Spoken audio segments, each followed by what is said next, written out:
वालेकुम। आज हमें तल्ख हकीकत का सामना करना होगा। पेट्रोल की कीमतें मुसलसल बढ़ रही हैं, गरीबों को कुचल रही हैं। तमाम सियासतदानों और हुकूमती रहनुमाओं के लिए आपकी बेअमली नाकाबिल कबूल है। इससे पहले कि आप अमल करें, उससे पहले कि लाचारों को मजीद कितनी तकलीफ बर्दाश्त करनी पड़ेगी। पेट्रोल की बढ़ती कीमतों का बोझ, गरीबों के लिए जद्दोजहद, हुकूमत की बेहिस्सी, पेट्रोल की कीमतों में आए रोज इजाफा हो रहा है, जिससे आम आदमी बिलखुसूस गरीबों का जीना मुहाल हो गया है।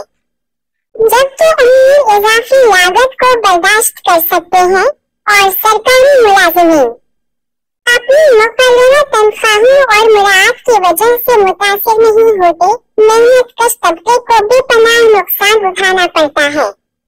ये सूरत हाल अपने सबसे ज्यादा कमजोर शहरियों के तहफ्फुज़ में हुकूमत की नाकामी को उजागर करती है, जो उनकी जद्दोजहद से शर्मनाक बेहिस्सी को बयां करती है। मुहैया उजरत पर काम करने वालों, ऑटो रिक्शा ड्राइवरों और छोटे दुकानदारों के लिए पेट्रोल ऐशवाव इशरत नहीं बल्कि जरूरत है। ईंधन की कीमत में शामिल होने वाले हर रुपए का मतलब है कि उनकी प्लेटों में कम खाना, उनके बच्चों के लिए स्कूल का कम सामान और गहरा कर्ज। बड़ी असना, सरकारी मुलाजिमीन, मुलाजमत की हिफाजत, बाकायदगी से तनख्वाहों में इजाफे और ईंधन के अलाउंस से लुत्फअंदोज होते हैं, इन्हें बहरान से बचाते हैं। सियासी रहनुमा जिम्मेदारी लेने के बजाय खाली वादे करते हैं, जबकि गरीबों को तकलीफ होती है।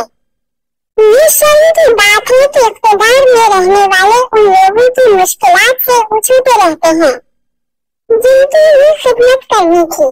अगर हुकूमत वाकई परवाह करती है तो वो ईंधन की कीमतों को कंट्रोल करेगी, सब्सिडी फराहम करेगी या कम आमदनी वाले खानदानों की मदद में इजाफा करेगी। इसकी बजाय ये देखता है कि महंगाई गरीबों को कुचल रही है, जबकि मुराद याफ्ता अफराद आराम से रहते हैं। हुकूमत की तंज इस बात से होती है कि वो अपने कमजोर तरीन शहरियों के साथ क्या सलूक करती है।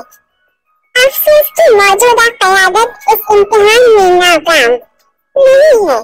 पेट्रोल की बढ़ती हुई कीमतें सिर्फ एक मुआशी मसला नहीं है, ये एक अखलाकी नाकामी है, जिससे ये जाहिर होता है कि निज़ाम